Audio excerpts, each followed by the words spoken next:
Good morning, everybody. Good morning, Yankees fans. Luis Gil is incredible. I just can't get over it.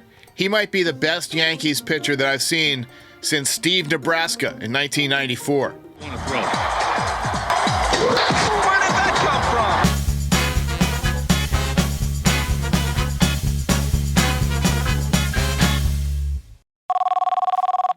from? I'm just calling to say the Yankees cannot take Luis Gil out of the rotation. He's too good. Let's talk about Luis Gil because he continues to be the man of the hour. When he first got to the major leagues, we all saw that he had a terrific arm. We could see that. But he wasn't totally confident in throwing the ball over the plate, and that led to a lot of walks. He had a lot of walks in the minor leagues too, so there's probably some mechanical issues and things that he had to iron out. But I think with a lot of young pitchers, even guys who have big league stuff, they might not have that big league control, and they might not have that big league confidence. But what you're seeing now from Luis Gil is a guy who, with an electric arm, has worked with Gerrit Cole, has worked with Matt Blake, and he has developed a lot more control, and that's allowing him to pitch with a lot more big league confidence. And right now you see a guy who's just pounding the zone, who's having success. If he falls behind in the count with his fastball, he can throw a wicked changeup at 93 miles an hour that moves about a foot. The guy is one of the most electric arms that I've ever seen in my years of watching baseball. I'm trying to rack my brain as to young pitchers that the Yankees have called up that have been this amazing, at least starting pitchers. Now, Jabba Chamberlain, when he came up, he was electric, but he was in the bullpen. He was a starter in the minor leagues.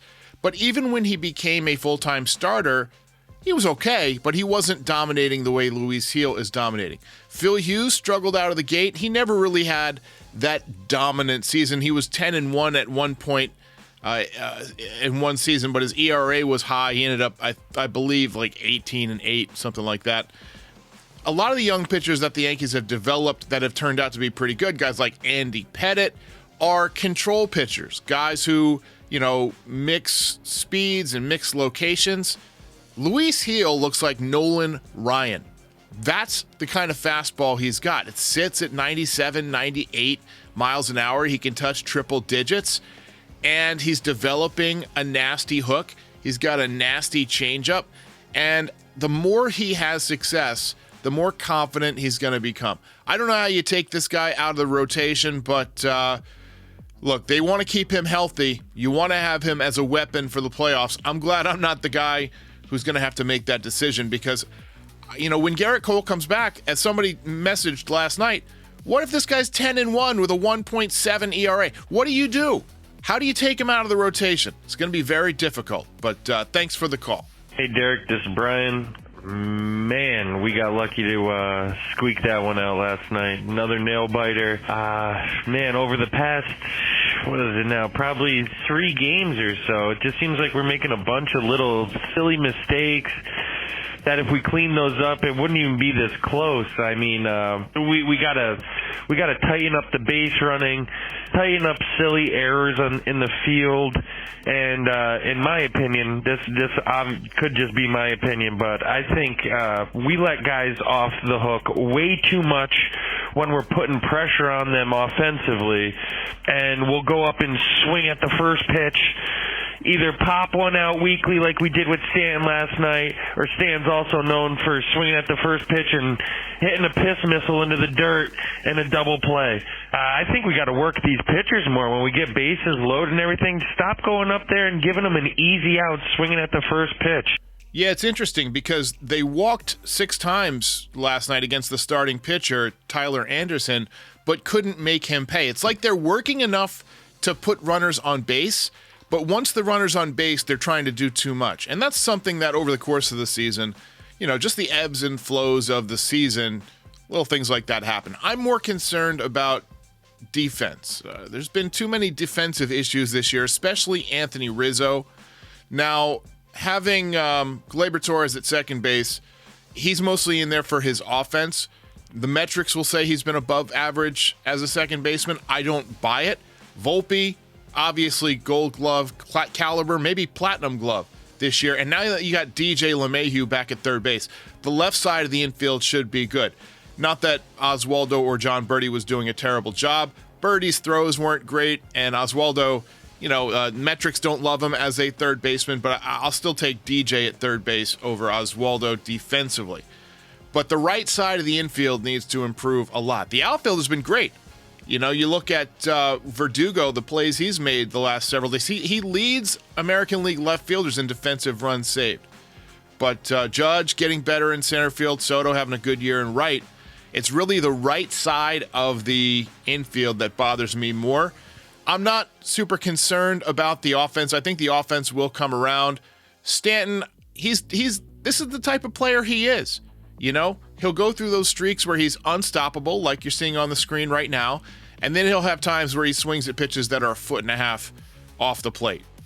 Probably have already been spoken about, but Luis Gil, I don't know how they're going to end up taking this guy out of the lineup. He's not only pitching like a possible Cy Young candidate up to this point, he's the ace of this staff with Garrett Cole, obviously. If Garrett Cole comes back and he's the ace, he's the Cy Young winner last year. But this year, this season right now, he's been dominant. He's been going up against everybody else's ace and performing well.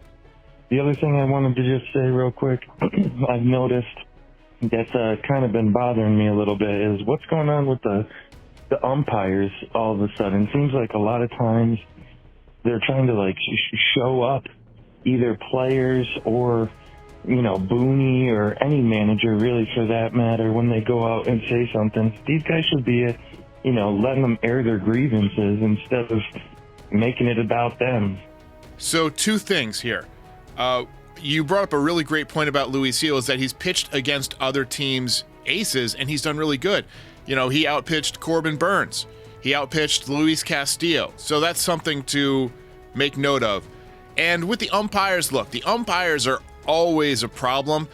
But yeah, you're right. This year seems like it's getting worse. And now that Angel Hernandez is gone, maybe that'll help a little bit. We got to get CB Buckner out of there. But I feel like, maybe these umpires have a little bit too fragile of an ego for their job. As an umpire, you have to expect feedback from the players. That just goes along with being an umpire. And if you can't handle a little bit of heat, get out of the kitchen. Couple of words from our sponsor, Odds Jam, and then back with a couple more voicemails. Looking to boost your sports betting game? Meet Odds Jam, the ultimate ally for data-driven wagering. With 260 plus sports books, it's your go-to platform. Here's how it works. Odds Jam's arbitrage tool spots differences in betting lines, letting you lock in risk-free profits. Plus, optimize bets with a positive EV calculator and track profits with a convenient bet tracker. Try it risk-free with a 7-day trial. Use code RECAPS for 35% off your first month. Link is in the description. Bet smart. Bet responsibly with Odds Jam. Hey, Derek Chain.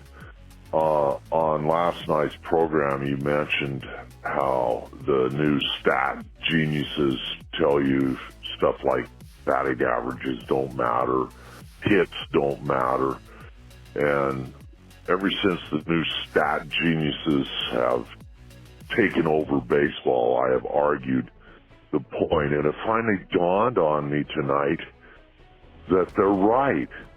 I can think of 2 batting averages right now that don't matter. Joey Gallo and Josh Donaldson. So, mea culpa to me. I apologize. They're right. There's batting averages that don't matter. Keep up the good work, Derek. Yeah, those guys are nowhere to be heard from right now. I think that's going to go down as one of those weird times in baseball history where, people put a little bit too much stock in the advanced metrics and not enough in the history of the ball game. I mean, hits matter. The ability to make contact and hit them where they ain't has been around since the game has been around. And look, if you're saying that batting average doesn't matter, I lose all interest in whatever you have to say after that. I agree with you 100%, Shane. this team is hitting for more contact, and it's a big deal. And Anthony Volpe is the picture boy for that. 209 last year, and this year 288. Huge improvement year over year. And Alex Verdugo is very difficult to strike out. And we've seen how many times he's gotten big hits in key situations. Just the ability to make contact in a big situation sometimes is a huge help. Hi, Derek. Simon calling in. I wanted to make some comments about Rizzo. What is wrong with him? He's not hitting a lick, man. I mean, now that we got LeMahieu back, let's put him in first base, put Cabrera at third, and just bench Rizzo. I mean, the guy's not hitting. To make it worse, Simon, the guy is not fielding either.